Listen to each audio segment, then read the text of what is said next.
What's up again, everybody? New sets mean new combos, and new combos mean new combo breakdowns, so let's get started with a completely ridiculous and stupid one, shall we? Let's talk about this card. This card is Thunderbird, Buffalo Soldier, a 4-cost fist character, X-Men affiliated, 142-253-255 stat line, with a text box that says, when Thunderbird is KO'd, return any other non-Thunderbird character dice that were KO'd this turn to the field at level 1. So a couple of things about this card. If opposing character dice are KO'd during the turn, when he KOs, those will come back as well. It's not just your stuff. He does not return himself as well, so you can't just infinitely use his ability with some sort of KO trigger, right? Well, not exactly. Now let's talk about this card. This is a card you might have heard of. This is Hope Summers Pluripotent Echopraxia, a 3-cost shield character, X-Men affiliated with an 012-022-122 stat line. That says when fielded, choose an X-Men character card on your team, replacing all previous choices. Hope Summers gains the character's text box in addition to her own. She retains that text box until she is fielded again, even if she's no longer active, and that part is important. So Hope Summers here is going to let us copy the text of any X-Men character card on our team. They don't actually have to be fielded. You just get to pick one of the cards that you've put on your team. And of course, we are going to pick Thunderbird because you can do some silly things with this little combo. So if we field Hope Summers and copy the text of Thunderbird, then essentially you have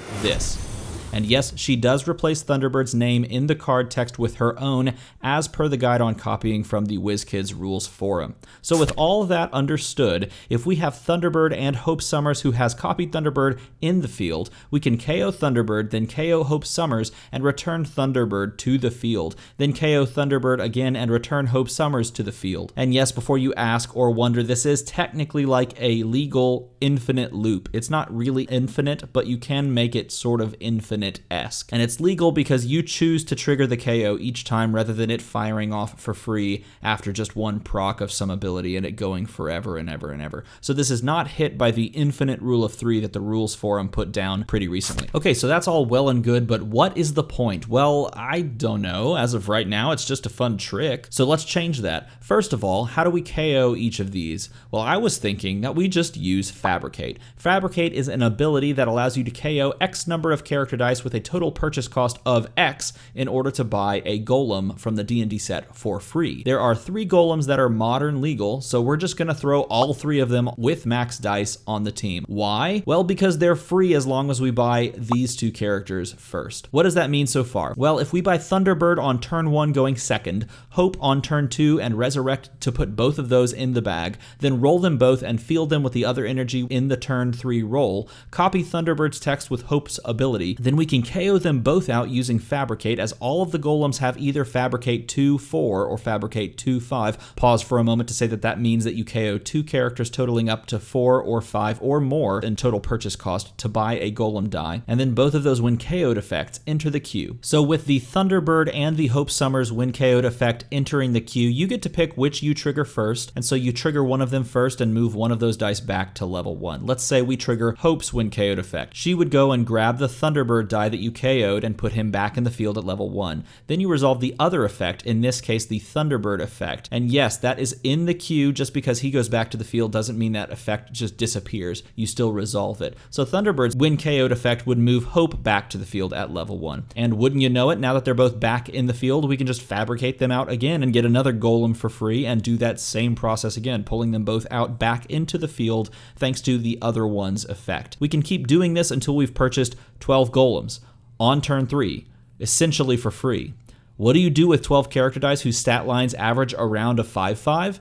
Whatever the heck you want. So yeah, the simple purchasing power of 12 dice on turn 3 is pretty ridiculous, but we can actually lean into a couple of different directions and a couple of different synergies with this combo. For example, we could buy Beast Acrobatic Aggression, a 2-cost fist character. When he is KO'd, you can add up to 2 dice from your used pile to your bag. So if you KO Beast alongside of Hope Summers or alongside Thunderbird, then you can actually put the die that you purchase into your bag, thus getting it to you a little bit quicker. Or if you want something even spicier, how about Rocket Raccoon Half-World Habitat? 3-cost Bolt character, Guardians affiliation. When KO'd, Rocket Raccoon deals 1 damage to target opponent. If you KO him each time as part of the combo, then you get to deal 12 damage to your opponent and buy 12 dice. And funnily enough, if you put all 3 of these into Golden Age and add a few more golems on, you can actually get a 20 damage turn by just KOing all of your stuff and bringing it all back. It's pretty sweet. Okay, so if we were to build a team around this, what else else would we put on it? Well, we've already got Thunderbird, Hope Summers, and 3 golems, so that's 5 out of 8 team slots. We already have Resurrection, so that's 1 out of 2 basic actions because we want to prep these on turn 2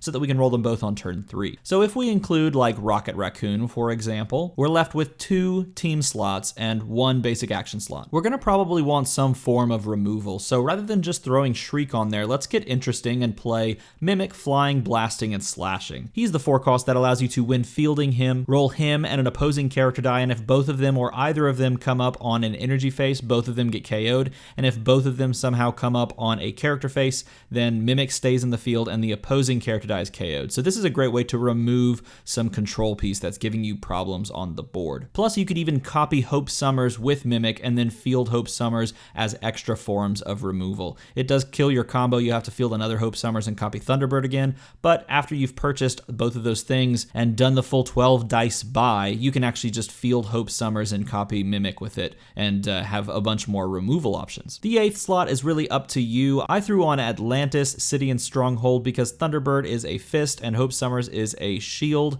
and if you pop on Beast Acrobatic Aggression, then he's a fist as well, so you have all of these different fist shield characters that feed into your Atlantis. So it's a good form of ramp in that sense. Gets your sidekicks out of the way so you can roll more golems. So if we're looking at this particular team build, our goal is to either burn our opponents for 12 damage while we purchase 12 dice, or just straight up purchase 12 dice as fast as possible, field up as many of them as often as possible, and throw golems at our opponent constantly. If for some reason we're not quick enough or we're just unsuccessful in that strategy, we need another way, another pivot, something else to do. That's where our final basic action slot comes in, and we're gonna go full tilt. We're gonna play Orbital Strike. So if for any reason you can't push all of these golems through to your opponent, let's say they just have a massive wall of blockers, at least you can play Orbital Strike to roll all of your golems and everything else that's in the field, and anything that comes up character face is gonna deal damage and stick around, and if stuff doesn't come up character face, if it comes up energy, and let's say for example Thunderbird comes up energy, well, Thunderbird's gonna put all your golems back into the field anyway, so you don't even have to worry about missing a bunch of characters and then getting killed on the backswing. So the Thunderbird Hope Summers combo breakdown team build can provide you 12 dice. It could provide you 12 damage while buying 12 dice, and then after you field a bunch of golems, you can just chuck them at your opponent with Orbital Strike. And if you need to remove like a bishop, well, you've got both Mimic and Hope Summers copying Mimic to try and get it done. Is it powerful? Probably not. Is it hilarious? Oh my god, this would be so hilarious. So what do you think about this team? What do you think about this combo? What other crazy things can you do with Hope Summers? Spoiler alert, I'm gonna talk about a lot more of them in a completely separate video coming up pretty soon. Let me know in a comment below what you think about the team composition here and what changes you would make, what tweaks you would do in both Modern Age, which this is, and in Golden Age. What crazy things you can do in Golden Age. Got some more videos coming up pretty soon, so if you've not subscribed to the channel, feel free to do so, and as always, thanks for watching.